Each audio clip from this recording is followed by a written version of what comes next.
Cartoons Cart.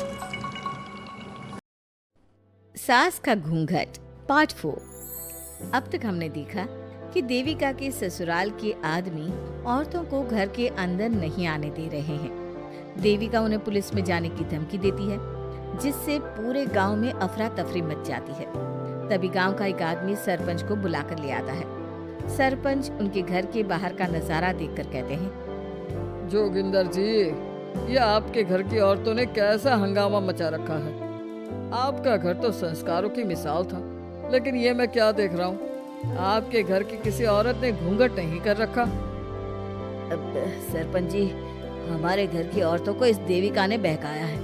हमने पहले ही इन सबको चेतावनी दी थी कि अगर ये घर से बाहर गई तो हम इन्हें घर में नहीं आने देंगे। अब ये देविका हमें धमकी दे रही है कि पुलिस को बुलाएगी। क्या पुलिस? इस गांव का बरसों पुराना इतिहास रहा है। इस गांव में कभी पुलिस नहीं आई। गांव के सभी फैसले हमने मिलजुल कर किए हैं। जोगिंदर, तुम्हारे घर का फैसला पंचायत करेगी। सरपंच जी, आपने ठीक कहा। पंचायत दोनों तरफ की बातें सुने और जो भी फैसला पंचायत करेगी वो हमें मंजूर होगा। तो ठीक है, आज दोपहर को सभी गांव की चौपाल पर इकट्ठा होंगे और वहीं तुम्हारे घर का फैसला होगा।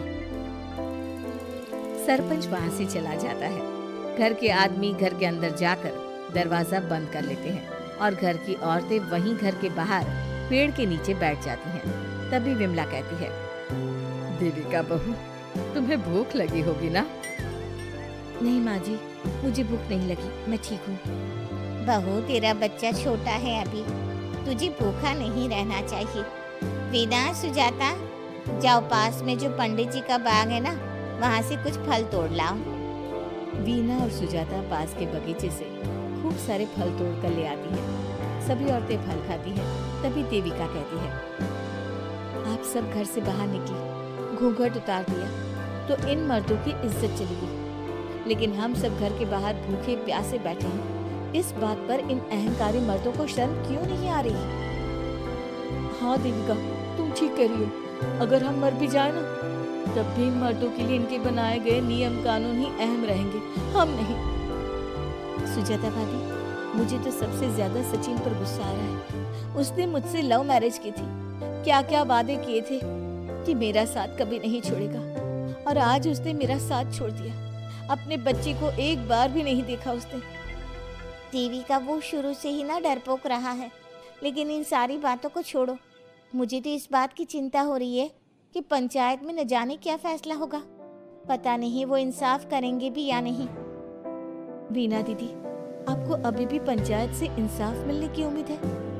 अगर इस गांव की पंचायत में सच में इंसाफ करने की भावना होती तो सरपंच जी अभी हमें घर के अंदर जाने देते। देखा नहीं कितना जहर उगल कर गए हैं हमारे खिलाफ। तो बहू, अब हम क्या करेंगे? पंचायत तो हमारे खिलाफ ही फैसला सुनाएगी। पहले तो हम अपनी सारी बातें रखेंगे। अगर ये लोग नहीं माने तो आपको वही करना होगा जो मैं कहूँगी। लेकिन एक बात आप याद रखना, किसी भी सूरत में हम झुकेंगे नहीं, क्योंकि हम सही हैं। देविका सभी औरतों को समझा रही थी। तभी वहाँ एक गाँव वाला आता है। आप सभी को पंचायत में बुलाया है। उस गाँव वाले की बात सुनकर सभी औरतें पंचायत में पहुँचती हैं। वो देखती हैं कि उस पंचायत में सारा गाँव इकट्ठा हो गया है। बहुत सारी औरतें लंबे लंबे घूंघट करके वहां आई हुई हैं। तभी पंचायत की कार्यवाही शुरू की गई और घर के आदमियों से पूछा गया कि वो घर की औरतों को घर में क्यों नहीं रखना चाहते। हमारे घर की औरतें ना तो घूंघट उतारती हैं और ना ही किसी डॉक्टर से इलाज करवाती है, और हमारे मना करने के बाद भी इन सब ने घर से बाहर कदम रखा, हमसे ऊंची आवाज में बात की। हमने इन सबको चेतावनी भी दी, लेकिन इन्होंने हमारी बात नहीं सुनी। अब ये सभी औरतें हमारे घर में नहीं रह सकती। अब औरतें अपना पक्ष रखें। ये कानून की किस किताब में लिखा है कि औरतों को घूंघट करना चाहिए? और अगर मेरे ससुराल की औरतें मुझे डॉक्टर के पास ना लेकर जाती तो ना मेरा बच्चा जिंदा बचता और ना ही मैं। लेकिन दाई अम्मा से हम इलाज करवा रहे थे ना। दाई अम्मा को कुछ समझ में नहीं आ रहा था। देविका का इलाज दाई अम्मा के बस की बात नहीं थी। काफी देर तक दोनों पक्षों में बहस चलती रही। दोनों एक दूसरे पर आरोप प्रत्यारोप लगाते रहे, लेकिन दोनों पक्षों की बात सुनने के बाद पंचायत ने जो फैसला लिया उसके लिए तो देविका पहले से ही तैयार थी। दोनों पक्षों की बात सुनने के बाद पंचायत ने यह फैसला किया है कि सारी गलती महिलाओं की है। अगर वो अपने अपने पतियों से माफी मांग लेती है और वादा करती है कि भविष्य में कभी ऐसी गलती नहीं दोहराएंगी, तो वो घर के अंदर प्रवेश कर सकती हैं। हमें पंचायत का फैसला मंजूर नहीं है। हमने कोई गलती नहीं की जो हम माफी मांगे। किस बात का वादा करें हम? हमने देविका की जान बचाई है, तो आप हमसे भविष्य में किसी की जान ना बचाने का वादा ले रहे हैं क्या? अगर तुम्हें पंचायत का फैसला मंजूर नहीं है तो तुम सबको घर में नहीं पुरानी हवेली में रहना होगा, जो अब खंडहर बन चुकी है। यह खंडहर तुम्हारे घर के सामने ही है। सरपंच जी, आपका फैसला सही नहीं है। एक बार और सोच लीजिए इस फैसले के बारे में। ओ शहर की छोरी, 4 किताबें क्या पढ़ ली, हमें सही गलत का पाठ पढ़ाएगी? तुझे पता नहीं कि पंचायत का फैसला यहाँ सदियों से चलता आया है और लोग उसी को मानते आए हैं। अच्छी तरह जानती हूँ सरपंच जी। अगर मैं चाहूँ तो आपके इस फैसले को कोर्ट की चौखट तक ले जा सकती हूँ। पुलिस को बुलाकर अभी घर के अंदर जा सकती हूँ। पंचायत और घर के आदमियों की शिकायत पुलिस में कर सकती हूँ और अपने बच्चे को उसका हक दिलवा सकती हूँ। लेकिन नहीं, मैं ऐसा नहीं करूँगी। मैं उसी खंडहर में रहूंगी और इस गांव के आदमियों को दिखा दूंगी कि औरत खंडहर को भी महल बना सकती है, और वो भी बिना किसी आदमी की मदद के। सारे गांव की औरतें देविका की बातें सुनकर हैरान हो जाती हैं।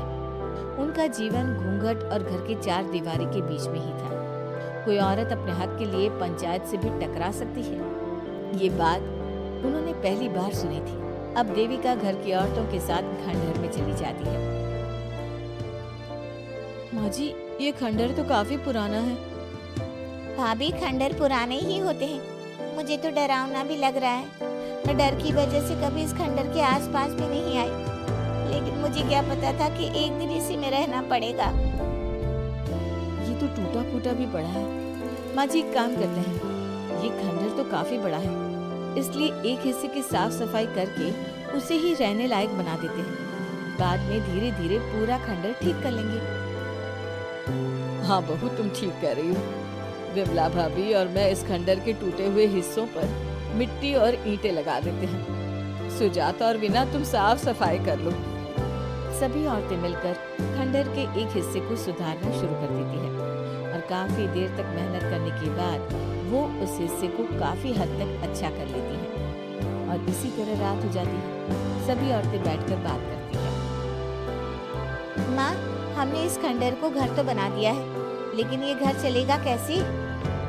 हाँ माँ जी, मैं भी यही सोच रही हूँ।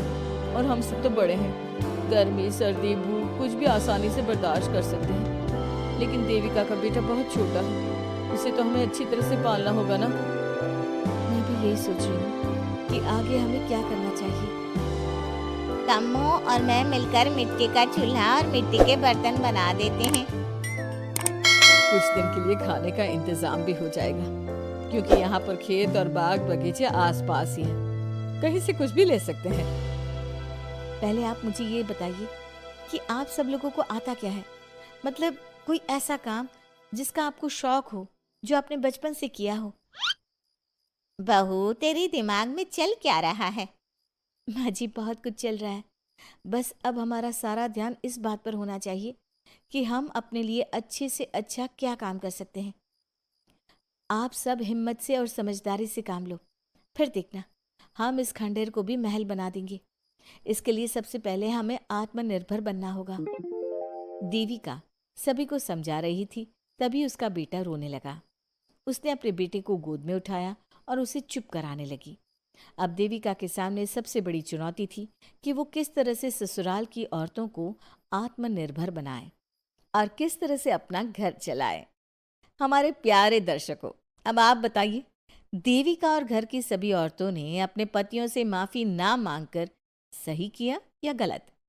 क्या उनका खंडहर में रहने का फैसला सही था? अब देविका को क्या कदम उठाना चाहिए, हमें कमेंट में जरूर बताना। हमारी कहानी को लाइक, शेयर और चैनल को सब्सक्राइब करना मत भूलना।